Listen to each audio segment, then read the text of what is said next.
குரு பெயர்ச்சி பலன் 2026 மீனராசி அன்பர்களே, உங்களுக்கு ஒரு நல்ல ஒரு காலமாக இருக்கும். 7.5 சனி ஏற்கனவே நடந்துட்டுருக்கு. அதுலேருந்து கொஞ்சம் ரிலீஃப் தர்ற மாதிரி இந்த குரு பெயர்ச்சி அக்டோபர் மட்டும் உங்களுக்கு நல்லா இருக்கும். அதுக்கப்புறம் நவம்பர், டிசம்பர், ஜனவரி கொஞ்சம் கேர்ஃபுல்லாக இருக்கணும். அதிசாரமாக சிம்ம ராசிக்கு போகிறது. ஸோ இந்த காலப்பகுதியில் அக்டோபர் மட்டும் சுபகாரியங்களுக்கு நடக்கிறதுக்கான வாய்ப்பெல்லாம் இருக்குது. 7.5 சனியால் இருந்த தடைகள்லாம் நீங்கும், விலகும்.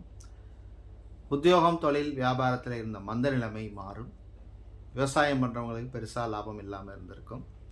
அதே மாதிரி வேலை மாறணும், வேறு வழி இல்லை, சேஞ்ச் பண்ணணும் அப்படின்னு நினைக்கிறவங்க இந்த டைம் பீரியடில் உங்களுடைய தசா புத்தி பார்த்து நீங்கள் மாறலாம். வேறு கம்பெனி ட்ரை பண்ணலாம். சொந்தமாக தொழில் ஆரம்பிக்கணுங்கிறவங்களும் அதுக்கேற்ற மாதிரி தசா புத்தியை பார்த்து நீங்கள் டிசைட் பண்ணிக்கிறது நல்லது.